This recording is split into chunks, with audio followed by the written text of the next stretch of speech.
All right, so now let's move on to letter B, suburban growth. This is a fun section to talk about, a cool section. I always enjoy teaching this section. And we're going to refer to the baby boom generation one more time. 1945 to 1960, a growth in the population from about 140 to 180 million individuals. Lots and lots of people were coming home from overseas in the military, and they were um, actually being able to uh, get settled down, start a family, and that just led to the large amounts of kids and the huge population boom known as the baby boom generation. And again, this is a picture of Life magazine, The American and His Economy, U.S. Home Builders, Best Buy, talking about a little bit of the chemical age, talking about chemical warfare. But if you notice, this is just a classic family. Mom, dad dressed up in a suit. We'll talk a little bit about that, little kid in dress. And things are just going well for the families. People are having money. If you notice, this is done on January 5th, 1953. But when you think about the baby boom generation, this is your grandparents, or perhaps maybe your great grandparents. And this is the generation that was born from 1945 to 1960. And a person that decided to kind of cater to the baby boom generation in an interesting way was a guy by the name of William Levitt. And he was a builder of popular housing units, and he basically was the individual who created the suburbs. Now, before this, you didn't really have the suburbs. You either lived in the city or you lived in the rural areas. And what you and I basically live in is the suburbs, and we can credit William Levitt with this. He actually was a builder in New York, right outside of New York City. And what he realized was there was a lot of people coming home and starting families and didn't want to live in the downtown areas of like New York and Chicago and these other places, and they wanted a little bit of land. So he decided to take the idea of the assembly line and create a line of homes. What would happen is you could go to the place where you could get a home, and you would sit down with them and they would give you something like this. And this would give you a pattern of 4 different homes that you could choose from. And you could decide the style that you wanted, and they would build this. And they were so good at this, there's about a 27 or 30 steps to build the house, is what he determined. And on a really good day with really good planning, they could create an entire house in less than 2 full work days. That's crazy.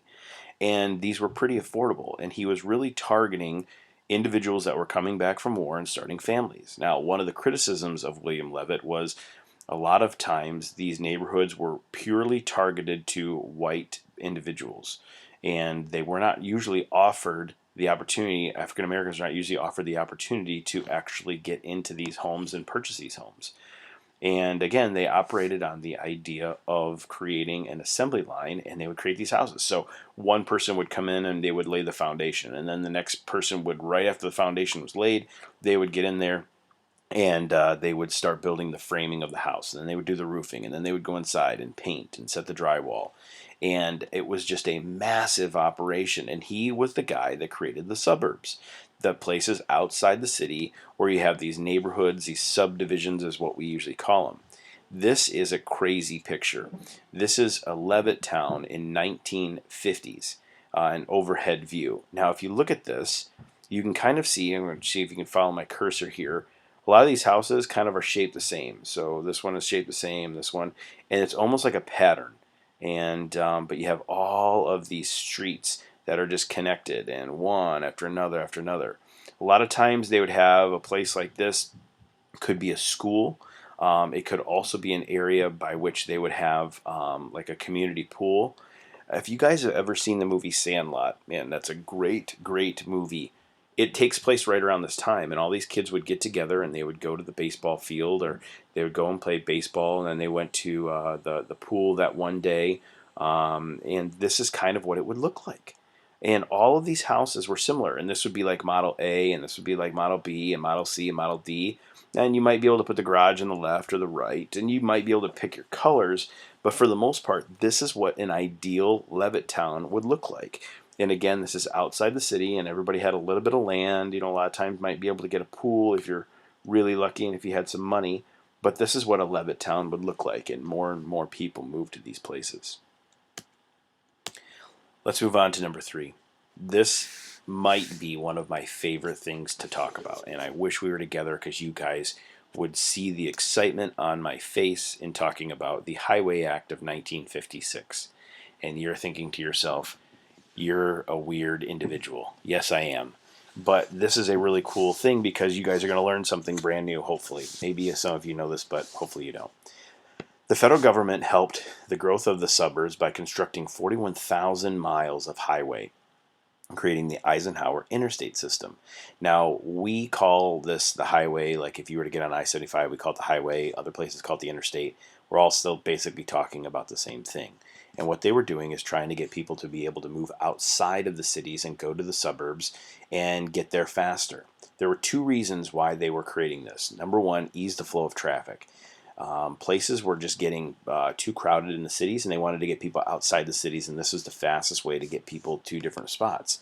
They didn't have to deal with traffic lights, they didn't have to deal with yield signs, and they could go at a steady speed. It would save gas, and it would ease the flow of traffic and get to a place faster.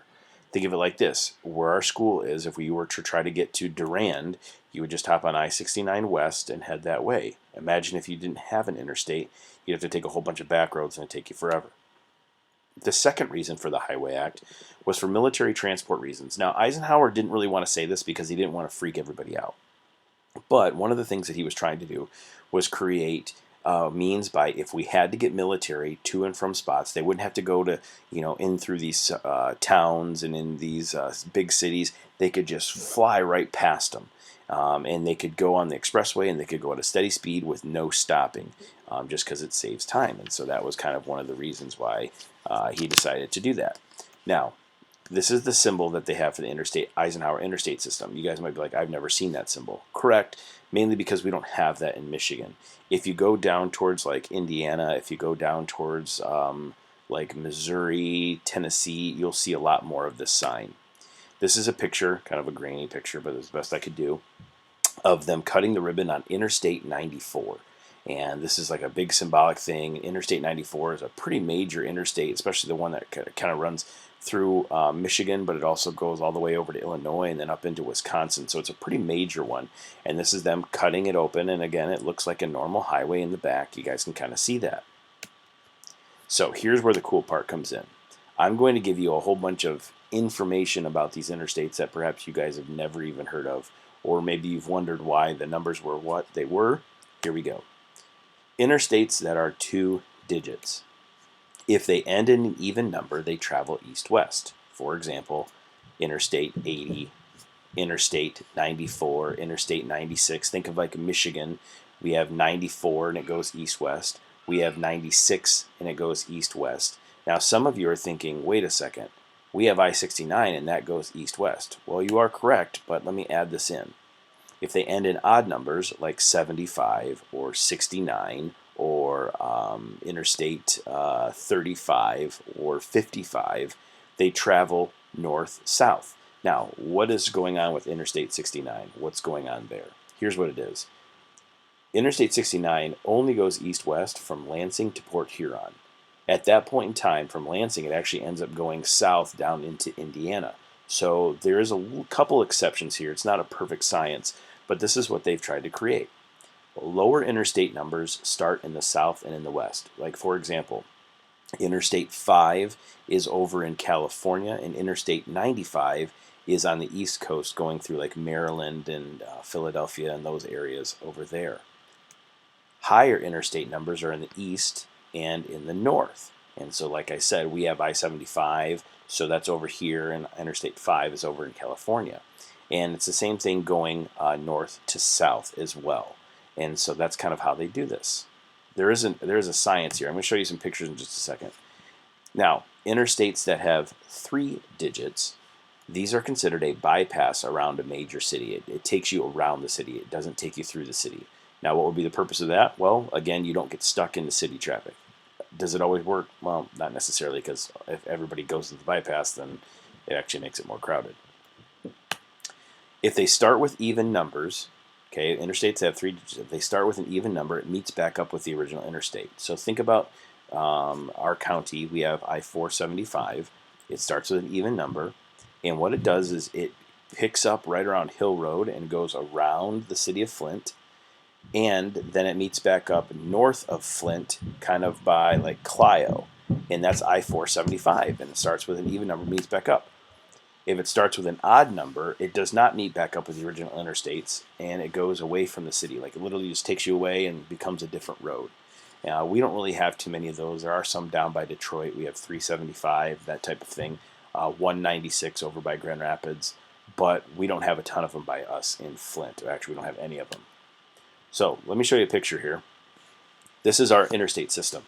And again, here is I-69 that goes this way, hits Lansing, and then goes all the way down here. You think about 75. 75 goes all the way through all of this area, straight down through. You can take I-75 all the way down to the tip of Florida.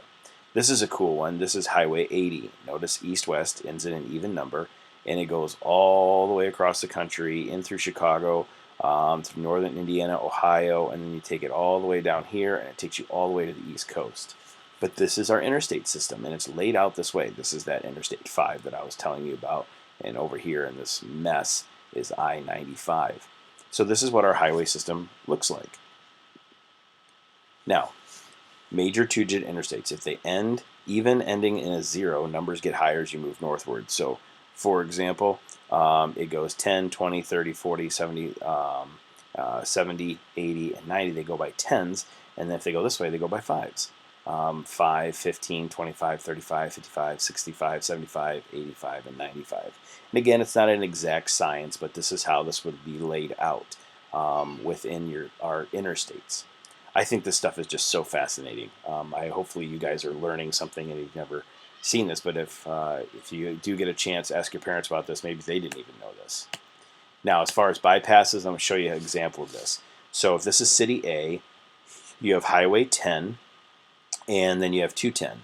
And notice how you just go around the city, or in this case, actually this one, you kind of go through the city, and Highway 10 takes you around, but it's a bypass. Meaning, if you get on this and you're like, oh man, I'm going the wrong way, you can eventually get back to the point of origin, because why? It starts with an even number. Here's another example. You have Highway 10, 310, remember how I said it starts with an odd number, it takes you away from the city and just becomes a different road. And notice this one is a full bypass. 610, you can just take it in a big circle and you just keep going around the city like this. And then you have, again, 510 taking you away from the city, and then 810, notice how, again, it's even, so it's connecting back up. And these are all even numbers, so they're going east-west. So hopefully that kind of shows you what this looks like. And I decided to go ahead and put this on here because this is what looks like 75 for us. Notice 75 goes this way, don't worry about 23.